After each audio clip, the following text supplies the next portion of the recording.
Hey everybody, happy Friday. Week 23, COVID reflections already. Hopefully you noticed the new thumbnail. So shout out to Julia on our team for keeping things fresh and giving us a new thumbnail for this content.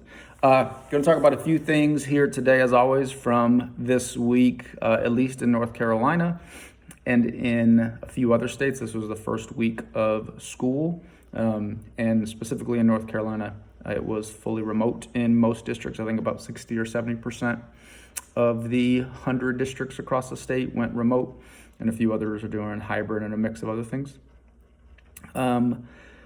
So one reflection, went a little rough, I think, for a lot of people.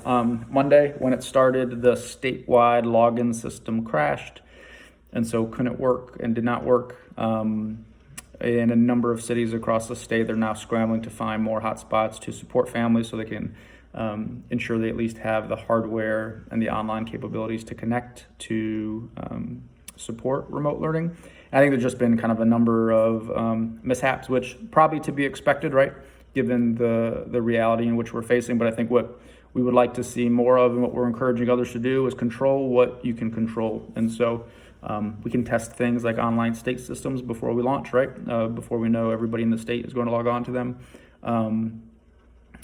Superintendents and leaders at the district level can work with their teams to determine families and who has hotspots and who don't and when's needed, right? Like a lot of these things could have been done before the first day, and everybody's busy and there's a lot going on, but we think, we need really strong leadership right now at a number of different avenues and positions, whether it's in the public sector and education or the private sector. We need a lot of different constituents to come together to make this work.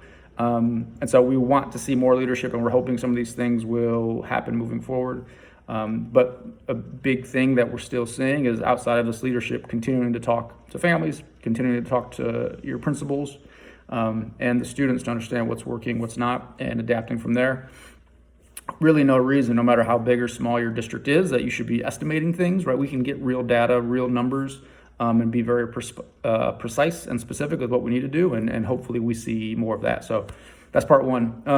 Part two is also in North Carolina, eventful situation with the State Board of Education. James Ford tweeted out some things around race and the upcoming election, was then responded to by the department director of DPI, so superintendent of Department of Public Instruction here in North Carolina, Mark Johnson, sent an email and posted it on Twitter and other social media, kind of condemning James for what he was talking about with race and the upcoming election and that sort of stuff.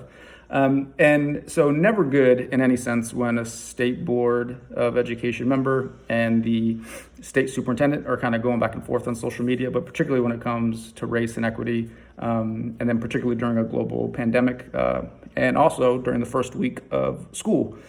So not ideal for a number of situations, but I think from our perspective as a team and my perspective as hopefully a leader in this space and a white dude in this space is that James Ford was right. Like, we need to have more conversations around equity, around race, around white privilege, around white fragility, around equities and systems of oppression. And so all these conversations need to be happening, because if not, history will continue to repeat itself and things won't get better as it comes to access to high quality public education and equity for communities that have largely been marginalized. And so we are with Team James, if that's who we're picking teams with right now at this point.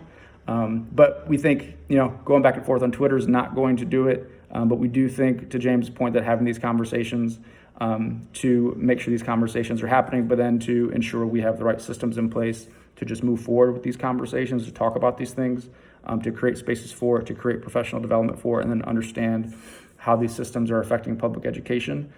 We would like to see more of that. And so we commend James for speaking truth to power, for speaking about his experience, but also what he believes needs to be done, which we agree with. And so if you haven't seen that, whether you're in North Carolina or not, we'd certainly encourage you to see James' statements and also kind of the back and forth. But we're happy to see a lot of educators and a lot of leaders across the state come into James's side to support him, but also to support the notion that we need to be having these conversations to ensure all students and all families have access to equitable education outcomes. And so certainly an eventful week here in North Carolina, but also a few other states across the country that we've been eyeing.